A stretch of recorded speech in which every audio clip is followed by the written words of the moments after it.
안녕하세요. 오늘의 기독교 책 리뷰는 흔드시는 하나님, 세우시는 하나님이라는 제목의 책입니다. 제가 이 책을 읽고서 밑줄 친 부분들을 보면서 리뷰를 진행하도록 하겠습니다. 먼저 목차입니다. 목차를 자세히 보고 싶으시면 일시정지를 하셔서 보시는 것을 추천드리겠습니다.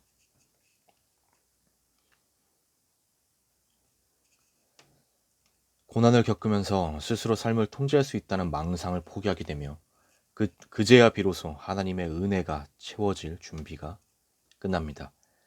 그래서 모든 인간에게, 특히 하나님의 사람에게 고난은 영적 성숙을 위한 필수 코스입니다. 고난을 통과하지 않고도 하나님 앞에서 제대로 쓰임받은 사람은 없습니다. 고통을 만났을 때 외면적인 고통 해결에만 관심을 둔다면 우리는 고난은 고난대로 당하면서도 거기에서 어떠한 유익도 누리지 못하기 때문입니다. 광야는 결코 고통과 절망의 장소만은 아닙니다. 광야에서는 하나님만 보게 되기 때문입니다. 바로 진정성의 문제였습니다.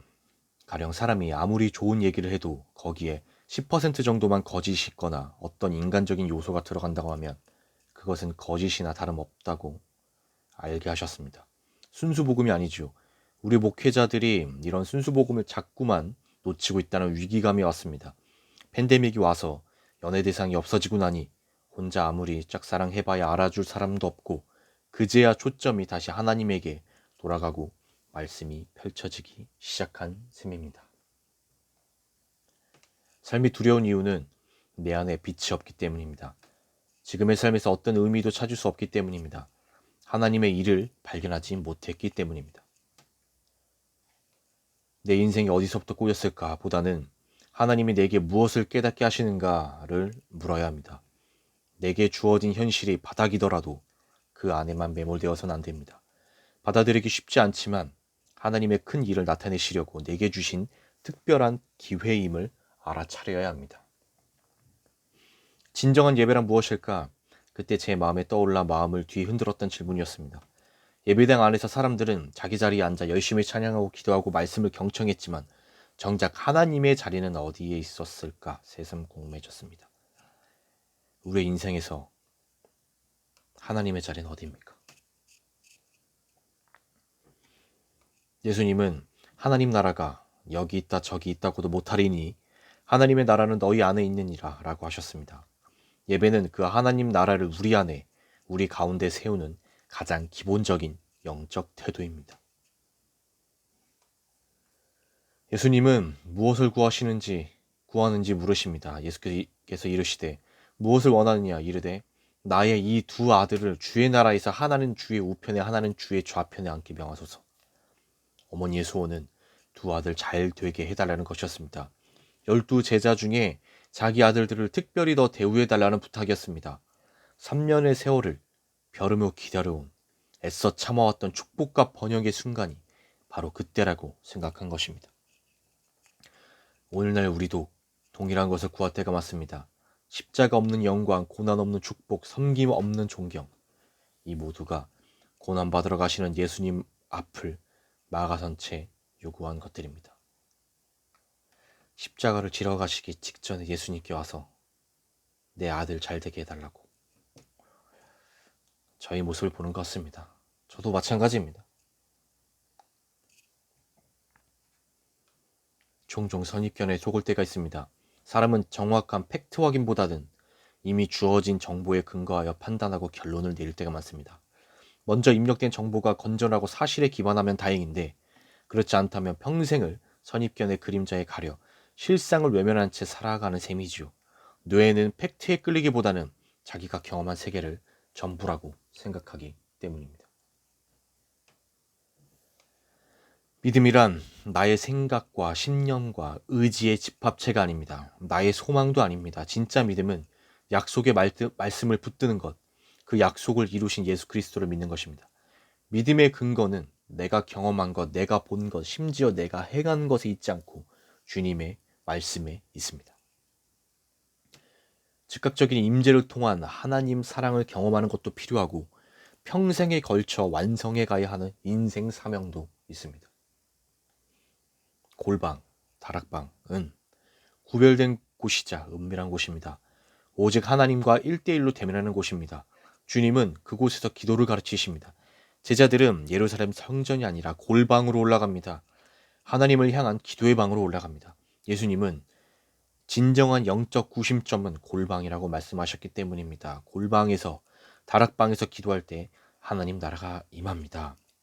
예전에도 몇 번 말씀드렸지만 개인적인 그 집에서 자기 방, 정말 다른 것들 내려놓고 기도에만 전념할 수 있는 그런 방이 필요한 것 같습니다. 작고 초라한 바로 그 방에서 기도하면 하나님 나라가 새로운 세대가 열립니다. 작고 초라해도 그곳에서 드리는 기도를 하나님이 받으시고 약속을 이루십니다. 하나님과 1대1로 만날 수 있는 그 장소, 그 장소를 목숨 걸고 찾고 지켜야 합니다. 우리의 구원을 완성해 가신 나사렛, 베들레헴, 골고다, 이곳 모두 변두리였고 주님은 바로 그런 곳에 계셨습니다. 지금 내가 위치한 삶이 비록 변두리요, 중심에서 밀려나 있다고 해도 바로 그곳이 새로운 힘, 역동적 능력을 키우는 시간이요, 공간임을 깨닫습니다. 우리 모두 이 시대에 자기 삶의 일터로 보냄받은 선교사로 살아가야 합니다. 꼭 외국에 나가서 하는 게 선교인가요? 우리나라에도 아직 믿지 않는 사람들이 이렇게나 많은데 내 삶의 내 일터가 내 선교지임을 깨달아야 할 것 같습니다. 신앙 연륜이 쌓일수록 우리의 믿음 세계는 보상신앙에서 사랑신앙으로 점점 변해가야 할 것입니다. 그가 먼저 우리를 사랑하셨습니다. 하나님이 나 같은 사람도 사랑하신다. 이것이 주님을 따르는 우리에게 주어진 진정한 보상이 아닐까요? 일상의 분주함과 우선순위에 따른 영적 무관심, 무지동으로 성경 말씀은 늘 뒷전으로 밀려납니다. 우리 우선순위를 올바로 세워야겠습니다. C.S. 루이스는 용서에 관해 이렇게 말했습니다. 그리스도인이 된다는 것은 당신이 용서할 수 없다는 것을 용서하겠다는 의미다. 그 이유는 하나님이 용서할 수 없는 것을 용서하셨기 때문이다. 우리에게 십자가는 어떤 의미로 다가옵니까? 이제는 너무도 익숙해져서 마음에 어떤 큰 울림도 주지 못하는 그저 그런 몸이 건조한 용어로 다가오지는 않는지요. 하지만 십자가는 그렇게 쉽사리 듣고 흘릴 수 있는 말이 결코 아닙니다. 십자가는 끊임없이 나를 부인해야만 감당할 수 있기 때문입니다. 교회는 영성의 기초로 제공하고 이를 이어받은 성도들이 흩어진 곳에서 열매가 맺히도록 해야 합니다. 이것이 선교적 공동체의 개념입니다. 이처럼 믿음의 사람들의 변화된 삶으로 채워지는 것이 교회입니다. 성도가 자기 일상에서 선교사로 살아가야 한다는 의미이기도 합니다. 이것을 제2의 성령 운동이라고 부를 수도 있습니다. 우리가 기도할 때마다 하나님께 초자연적인 세계에 연결시켜줍니다. 우리가 낭망하지만 않고 기도의 끈을 붙들고 있을 수만 있다면 우리는 이길 수 있습니다. 기도는 수만 번 강조를 해도 지나치지 않습니다. 사방이 다 막혔더라도 하나님을 찾고 예수님께 나아가는 기도의 길은 언제든지 열려 있습니다. 기도하는 사람에게 하나님의 세계를 마음껏 펼쳐 보여주십니다. 기도하는 사람에게는 모든 것이 가능합니다. 이는 변함없는 진리입니다. 기도는 하나님의 무한한 능력을 볼 수 있게 합니다. 기도는 기도한 사람보다 더 오래 살아 있습니다. 기도자가 살아가는 시대보다 더 오랜 시간 동안 능력을 나타냅니다. 기도자가 한 기도는 오래 살아남아서 끝까지 천국에 쌓여 있다가 나중에까지 능력을 발산하죠. 내가 뭘 하는 것보다 내가 쌓인 기도의 능력이 더 큽니다. 우리 기도해야 됩니다. 기도. 부모가 돌아가시면 유산은 자녀에게 돌아갑니다. 상속권이 있다는 것은 자녀의 자격도 갖추었음을 의미합니다. 그런데 유산 중에 빚도 있다면 빚도 함께 상속됩니다. 이것이 바로 하나님의 아들 예수 그리스도가 우리를 하나님 자녀되게 하셨을 때 고난도 따라오는 이유입니다. 예수님도 고난을 당하셨는데 그의 자녀인 우리도 고난을 상속받는 거죠. 하지만 고난을 상속받은 만큼 하나님의 나라도 우리는 상속받을 것입니다. 고난의 이유를 참 이렇게 멋지게 해석한 것 같습니다. 네, 오늘 리뷰 여기까지입니다. 다시 한번 이 책의 제목을 말씀드리면 흔드시는 하나님, 세우시는 하나님입니다. 오늘 리뷰를 보시고 이 책이 나에게 도움이 되겠다 생각이 되시면 가능하면 구매를 하셔서 읽어보시는 것을 추천드리겠습니다. 우리 다 같이 정말 우리만의 골방에서 꼭 기도합시다. 기도. 리뷰를 마치겠습니다. 감사합니다.